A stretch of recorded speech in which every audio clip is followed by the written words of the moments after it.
Bismillahirrahmanirrahim. Alhamdulillahirabbil alamin wassalatu wassalamu ala asyrafil anbiya'i wal mursalin wa ala alihi wa ashabihi rasulillahi ajmain. Rabbi shrah li sadri wa yassir li amri wahlul 'uqdatan min lisani yafqahu qawli. Assalamualaikum warahmatullahi wabarakatuh. Salam sejahtera, selamat pagi, salam Ramadan al-Mubarak dan salam Malaysia Madani. Yang berhormat Datuk Setia Haji Haris bin Kasim, Setiausaha Kerajaan Negeri Selangor. Yang berhormat Datuk Dr. Ahmad Fazli bin Ahmad Tajuddin, Pegawai Keuangan Negeri Selangor. Yang berhormat Datuk Salim bin Shoaib, Penasihat Undang-Undang Negeri Selangor. Yang berhormat ahli-ahli Majlis Mesyuarat Kerajaan Negeri Selangor. Yang berhormat ahli-ahli Dewan Negeri, pegawai-pegawai daerah, yang dipertua, ketua-ketua jabatan, tuan-tuan dan puan-puan yang saya kasih sekalian. Alhamdulillah, saya merakam rasa syukur kehadirat Allah Subhanahu wa taala dapat berkumpul dan berhimpun pada hari ini di 2 detik yang penting. Selain kita berada di bulan yang mulia yang dipanggil sebagai bulan Ramadan al-Mubarak, kita juga berada di hari yang dipanggil sebagai Sayyidul Ayyam, iaitu hari yang mulia, iaitu hari Jumaat, yang merupakan salah satu daripada hari yang dimuliakan oleh Allah Subhanahu wa taala. Jadi tanpa membuang masa, saya ingin mengumumkan BKK dah. Nak cakap benda lain tak nak dengar kan? Nak tunggu tu ya. Tapi tak apalah, saya nak sampaikan sedikit messaging ataupun maklumat sempena dengan Ramadan ini, di samping berita yang ditunggu-tunggu oleh semua hadirin hadirat, tuan-tuan dan puan-puan sekalian. Saudara dan tuan-tuan yang saya kasih sekalian, marilah kita merakamkan rasa syukur sekali lagi kerana di bulan Ramadan ini kita dapat bertemu sekali lagi dengan Ramadan. Kita dapat berjumpa sekali lagi dengan Ramadan tahun ini di saat sahabat-sahabat, rakan-rakan, kaum keluarga kita dan kenalan kita yang pernah berpuasa bersama dengan kita pada tahun lalu ataupun dalam beberapa bulan lalu masih lagi bersama-sama dengan kita, telah tidak dapat bersama kerana telah dipanggil oleh Allah Subhanahu wa taala. Ia menepati dengan apa yang selalu diajarkan kepada kita untuk berdoa, ya Allah ya Tuhanku, berilah kami keberkatan di bulan Rajab dan Sya'ban. Allahumma barik lana fi Rajaban wa Sya'ban wa balighna Ramadan, dan sampaikanlah atau temukanlah kami dengan Ramadan. Dan ketika Ramadan ini, selain kita berdoa, memohon keampunan dan juga mendapatkan rahmat daripada Allah Subhanahu wa taala, sebagaimana tazkirah yang disampaikan oleh Ustaz Dr. Abu Hafiz sebentar tadi, yang mana pintu rahmah dibuka sepanjang daripada Ramadan al-Mubarak ini dan juga mendapat keampunan daripadanya, marilah kita bersama-sama untuk mengejar hari yang telah diturunkan ataupun sasa yang telah diturunkan kepada umat Muhammad, iaitu Lailatul Qadar ataupun malam Qadar, yang mana malam ini dikatakan lebih baik daripada 1000 bulan daripada doa kita. Jadi kita juga mohon doa, ya Allah ya Tuhanku, temukanlah kami dengan Lailatul Qadar. Jadi saudara dan tuan-tuan yang saya kasih sekalian, Ramadan sebenarnya mengajar kita dan mendidik kita untuk kita menumpukan dan fokus kepada apa yang kita lakukan. Acap kali ketika Ramadan, kalau tuan-tuan masih ingat ucapan-ucapan saya ketika Ramadan, kecuali pengumuman BKK itu saya rasa tuan-tuan ingat tiap-tiap bulan.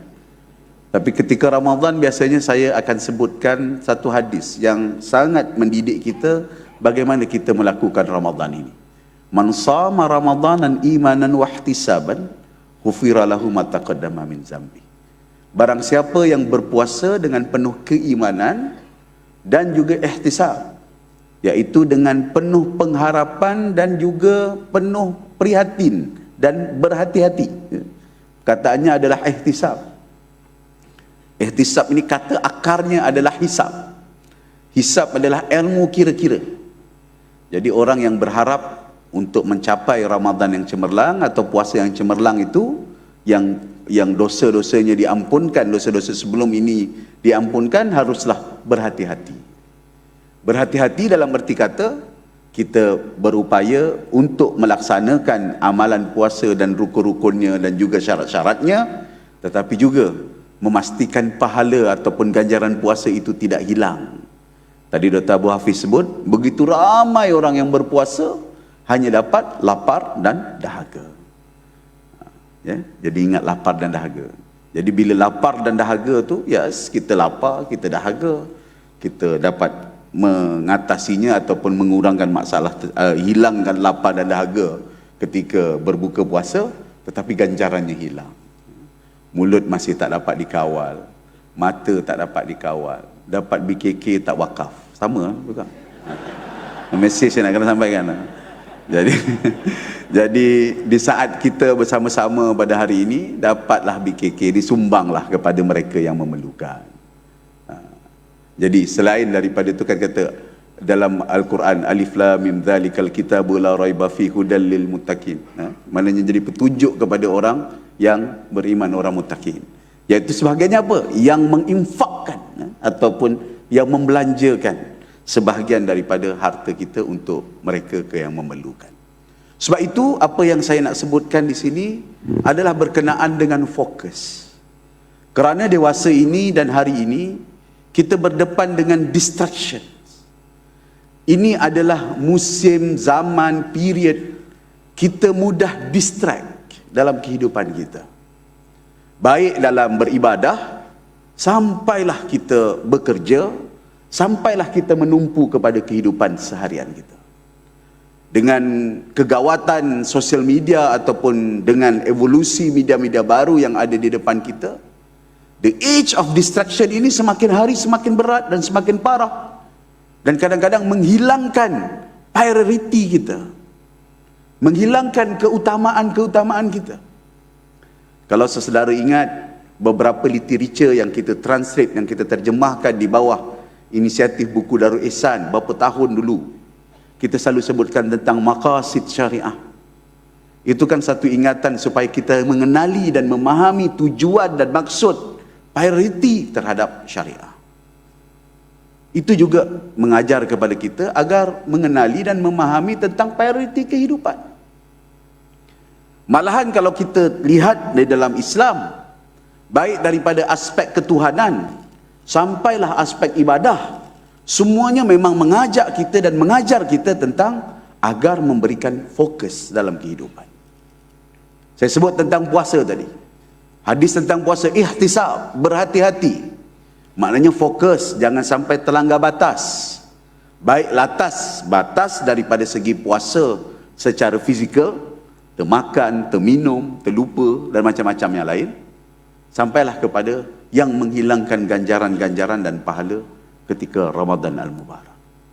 Ketika solat, kita diminta untuk khusyuk. Khusyuk daripada kita mula bertakbir, Allahu Akbar, sampailah kita mengucapkan salam. Dan ini memang cabaran kepada kita. Ketika tarawih dan sebagainya, solat, khusyuk itu kan fokus. Ketika kita tawaf, menunaikan umrah ataupun haji, jangan sampai teralih, jangan sampai terubah niat. Itu maksudnya kan fokus. Malahan sampai kepada aspek yang besar, yaitu aspek beriman kepada Allah, berdoa kepada Allah, memohon kepada Allah. Kita juga supaya tidak hilang fokus dan tumpuan kita, keimanan kita kepada Allah. Baca surah Az-Zumar, ayat yang ke-8 kalau tidak silap saya. Bagaimana tanggapan dan juga ingatan Allah kepada mereka yang hanya mengingat Allah, memohon bermacam-macam dengan Allah, merintih, berdoa, memohon. Betul lah kita cakap doa lah, minta lah betul-betul dengan Allah. Tapi bila? Ketika dalam kesusahan, ketika datang bencana, ketika datang situasi yang sangat rumit. Kita berdepan ketika pandemik COVID-19. Saya rasa begitu ramai orang khatam Quran. Orang yang tak pernah jumpa Quran pun baca Quran masa tu. Tak cukup baca Quran, buat live lagi. Ya. Tetapi semua tu perlahan-lahan hilang. Kerana apa? Apa yang saya sebut tadi, sekarang ini kita berada dalam the age of distraction. Kita berada dalam masa untuk teralih, distract. Baik daripada cerita Alif Tega sampai Abang Tesla. Tu, muka Alif Tega tu macam Datuk Aris sikit. Tapi saya tahu dia setia, jangan takut. Sebab tu dia dapat Datuk Setia. Jangan lupa. Jadi maksud saya, kita distract daripada fokus yang sebenar pada realiti dan kehidupan kita, daripada aspek ketuhanan, ibadah, sampailah kepada kerja-kerja seharian kita. Inilah yang saya rasa harus kita perkukuhkan dan perkuatkan. Di awal tahun apabila saya sebutkan kepada penyaut-penyaut awam, malahan saya bertemu secara diskret ataupun secara kelompok dengan penyaut-penyaut awam, dengan GLC, dengan pegawai-pegawai di daerah. Nanti lepas raya Aidilfitri, insya-Allah saya nak turun bawah, nak jumpa pegawai-pegawai lapis 2, lapis 3, menjelaskan tentang delivery system ataupun bagaimana kita nak capai kepada sasaran-sasaran kerja kita. Tetapi dalam masa yang sama ia tidak akan dapat dicapai kalau kita lost focus. Kita hilang kepada tumpuan dan fokus yang sedikit sebanyak diajarkan ketika Ramadan, supaya kita dapat mendapat ganjaran yang sebenar dengan ikhtisab, dengan berhati-hati. Yang diajar kepada kita supaya kita beriman kepada Allah. Berimanlah kepada Allah di mana saja kamu berada. Kata hadis Rasulullah sallallahu alaihi wasallam, lakukanlah perbuatan yang baik untuk gantikan satu perbuatan mungkar yang kamu lakukan. Dan bergaullah dengan manusia dengan pergaulan yang baik.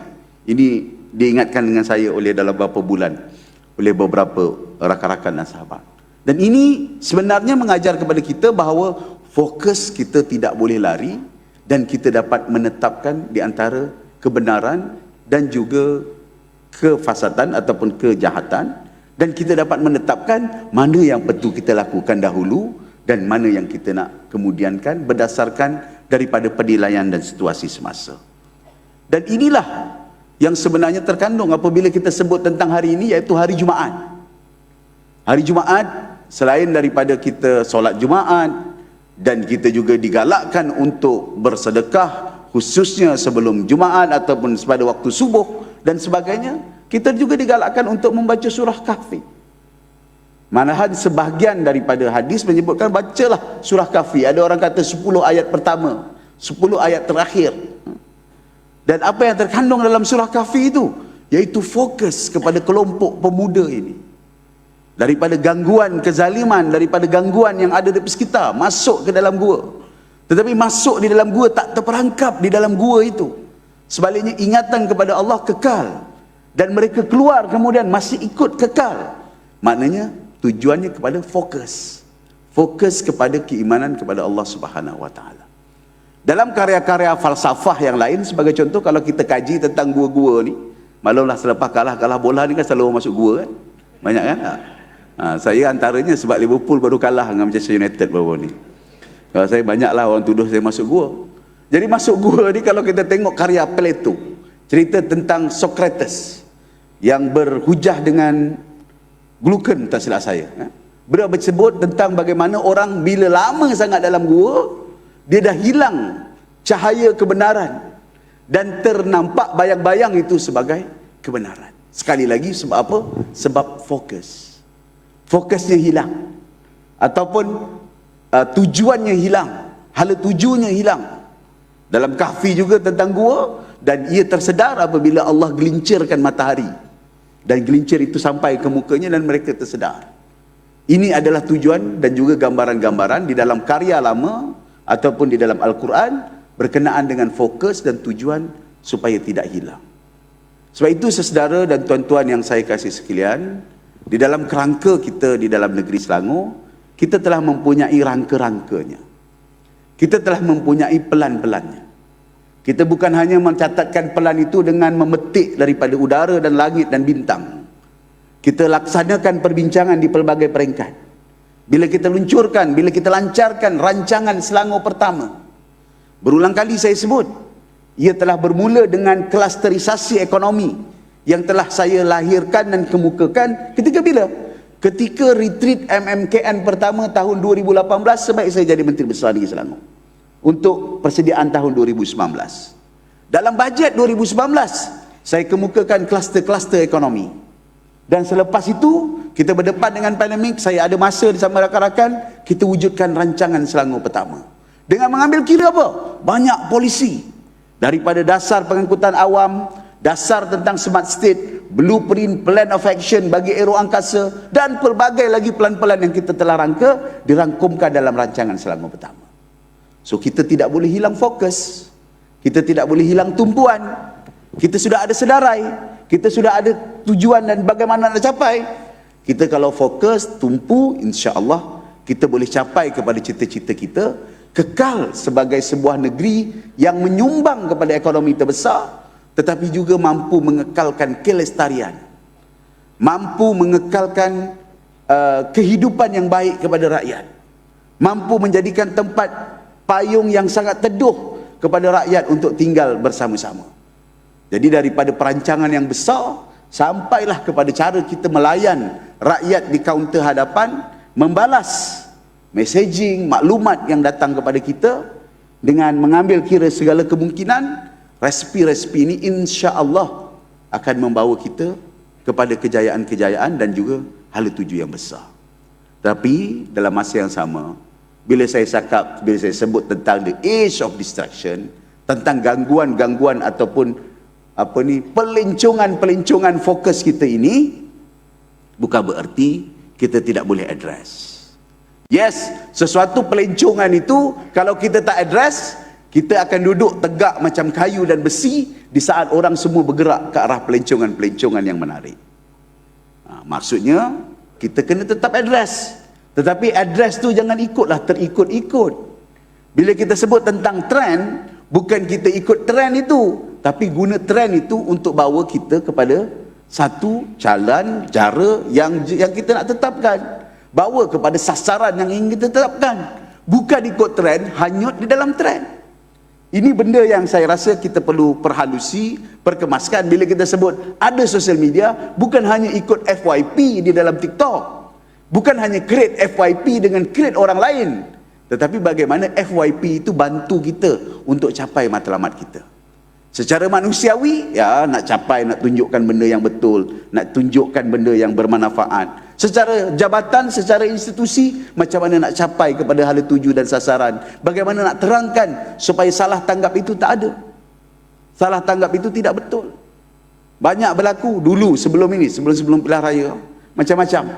Kata kita nak tutup sekolah agama. Kan itu dah jadi viral. Padahal tak ada pun.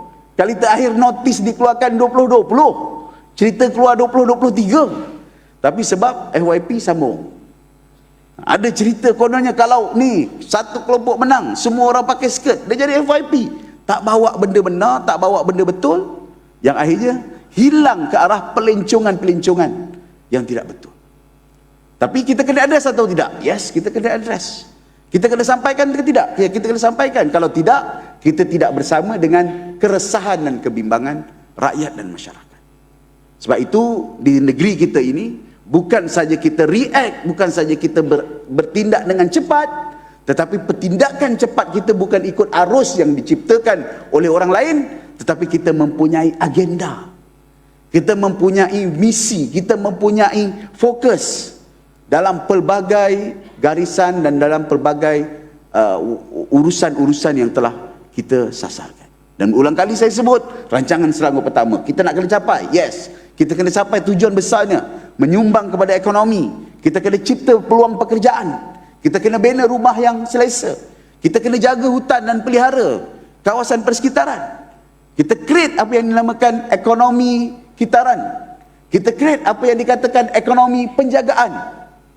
Ini semua perkara-perkara yang sedang dikembangkan dan dilebarkan dan harus dipegang bersama-sama sebagai sebuah pasukan, iaitu pasukan Negeri Selangor Darul Ihsan.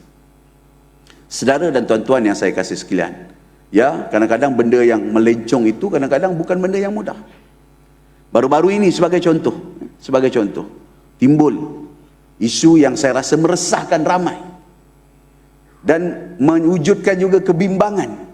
Sebab minatnya kita tu macam cerita notis satu sekolah agama yang diterima 2020 yang kemudian dikembangkan seolah-olah semua rumah, semua sekolah nak dirobohkan, tentang ada satu kesalahan yang dibuat oleh satu pasaraya serbaneka menjual stokin yang tertera dengan nama Allah. Sebagai umat Islam pasti tercedera, pasti terluka, pasti parah. Tapi kita macam mana nak address? Kita nak biarkan saja? Kita biarkan dia macam seolah-olah tak ada apa-apa? Tak boleh. Kita kena ambil tindakan.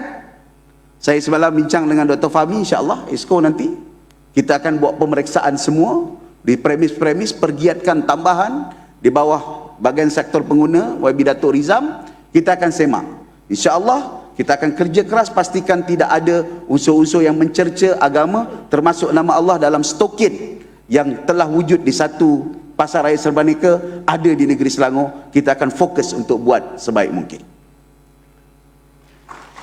Ini kerja kita. Tapi kedua, janganlah timbul pula cerita ikut hanyut. Nak bakar, nak runtuh, nak boikot tu tak apalah, tu pilihan masing-masing.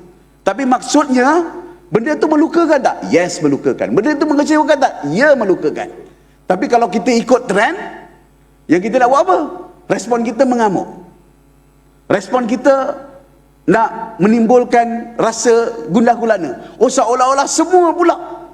Kebetulan yang memilih KK itu memilih satu bangsa. Akhirnya semua bangsa tu kita frame pada orang yang sama dan cara yang sama. Ada juga orang Tionghoa yang baik, ada juga orang Cina yang baik, ada Kristian yang baik, ada Hindu yang baik. Jadi kita tak boleh hilang fokus. Kalau isunya adalah pengeluaran stokin itu, dan kita kena tangani supaya ia dapat dihalang dan tidak ada, dan ini komitmen kita. Tapi kalau isunya hal itu kita sangkut dengan benda-benda yang lain, akhirnya jadi apa? Akhirnya kita hilang fokus dan hilang tujuan kita.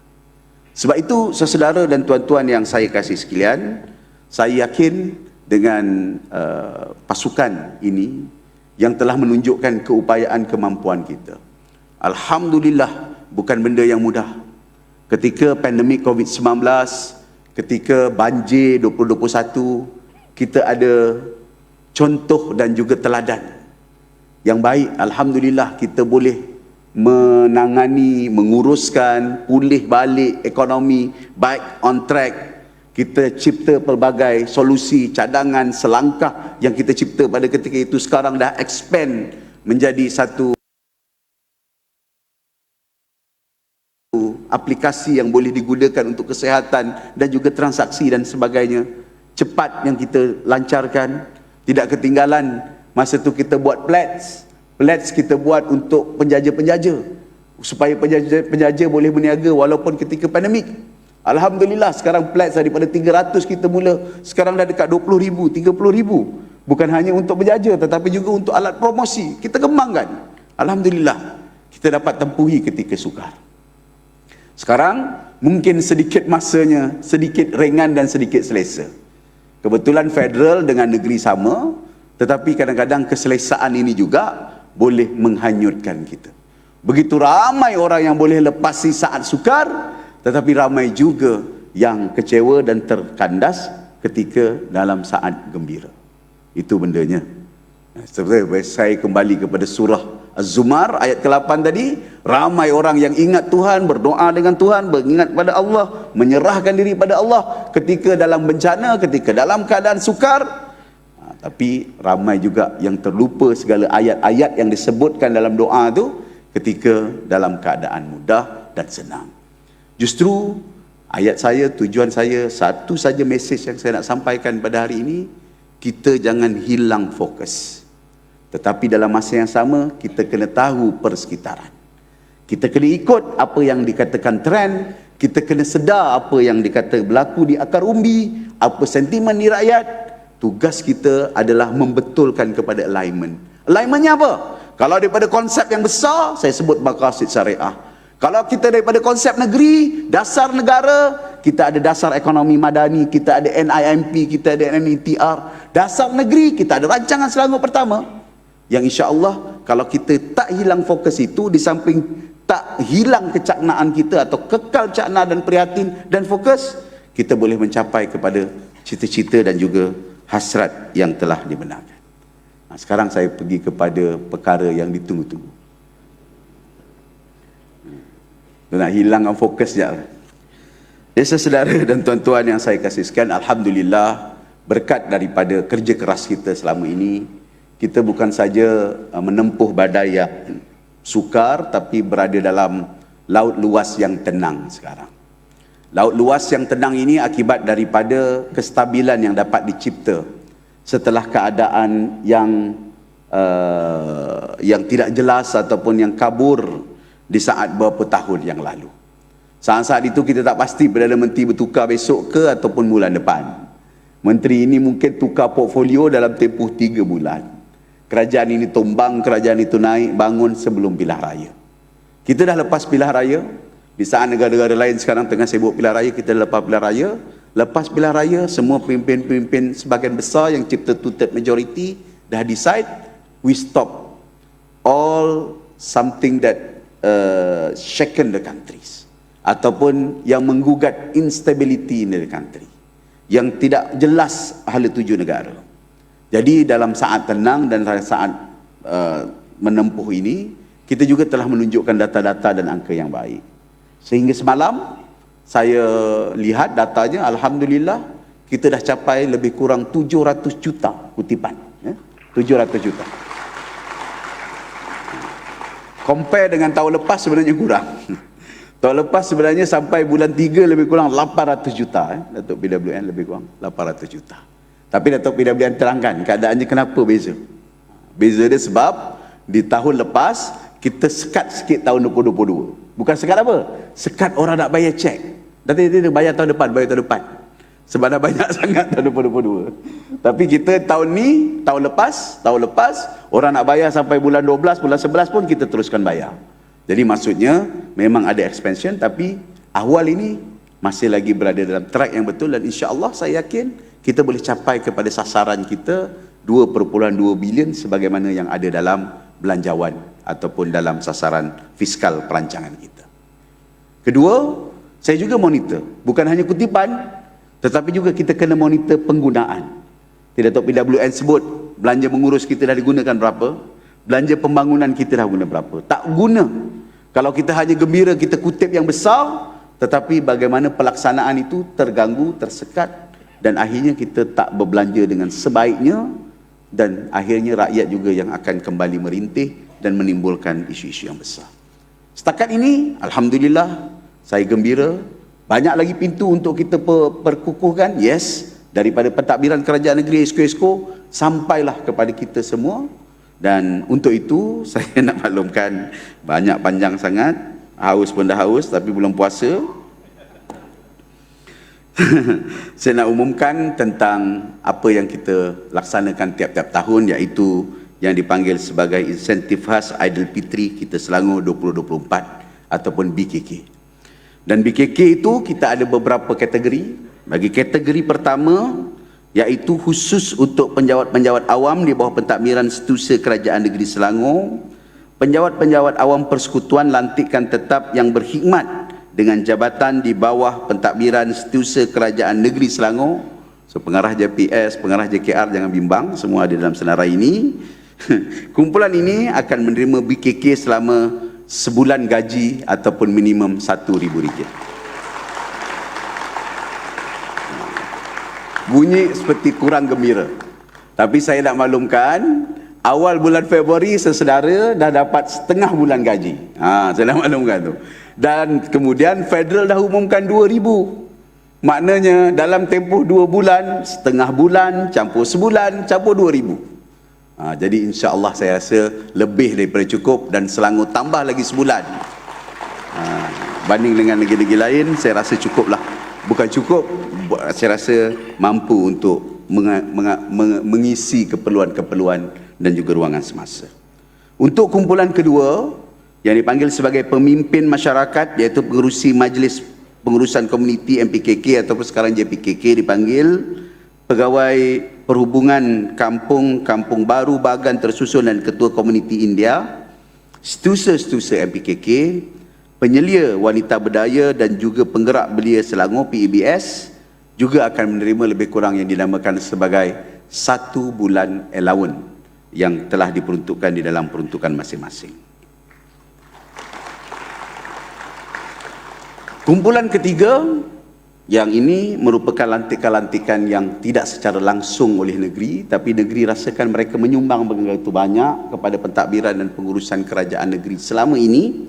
Jadi kita turut memberikan pemberian khas Aidilfitri sebanyak RM500 kepada beberapa kelompok, iaitu Nazir, Imam Rawatib, Bilal dan Siap untuk semua masjid.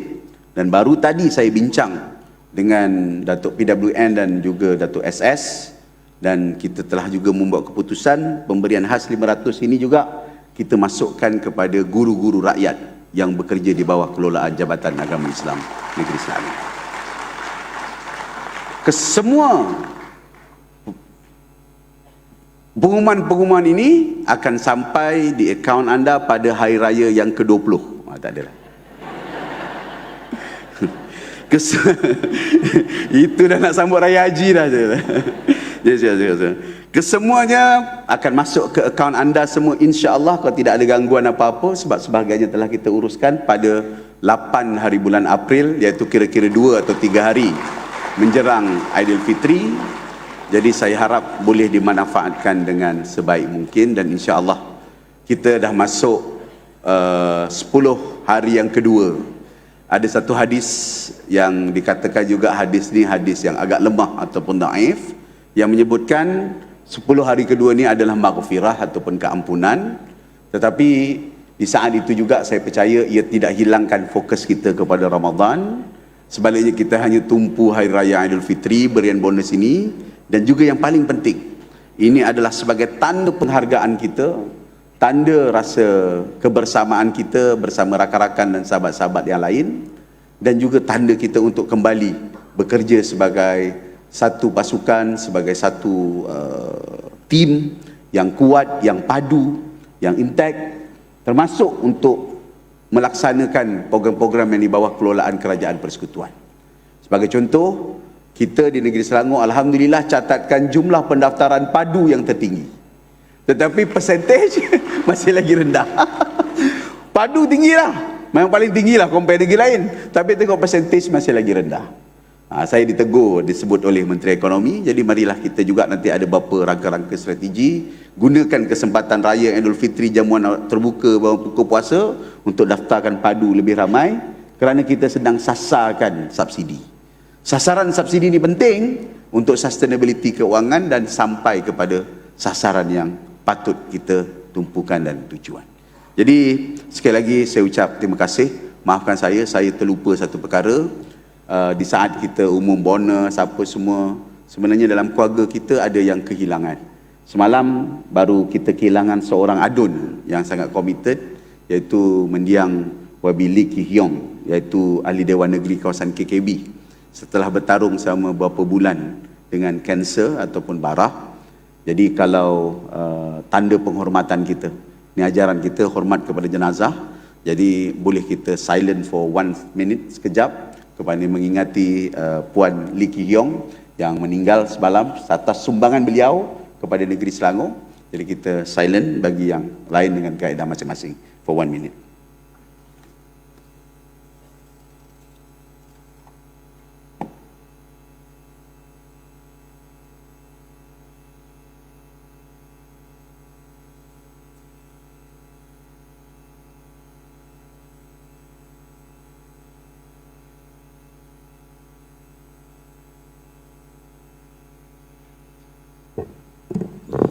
Baik, terima kasih semua kepada semua. Marilah kita bekerja. InsyaAllah semua pun telah mendapat berita yang jelas dan benar dan tepat dan tak lagi tersangka-sangka.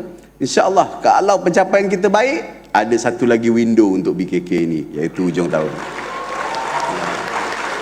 Ini taktik kita biasa, hujung tahun. Jadi awal ni consider as an introduction. Jadi atas permulaan, pembukaan.